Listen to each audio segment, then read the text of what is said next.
Hello friends, welcome to my YouTube channel. So today in this video I am going to show you how to change the power menu settings in this device. So in this device, if you tap and hold on the power menu, then you can see the digital assistant you can see here.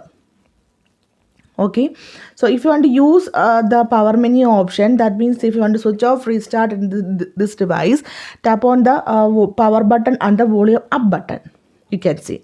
So if you want to change the power button settings, for this go to settings, then scroll down, tap on the option gestures, then scroll down, tap on power up, press and hold power button and select the option power menu. To use the exact feature of the power button, you need to select this one, power menu. If you tap and hold on the power button, now you can see the window for the restart, power off and emergency. So simply in this way you can change the power button settings in this device. So hope you guys enjoy this video. Thank you for watching. Thank you. Bye bye.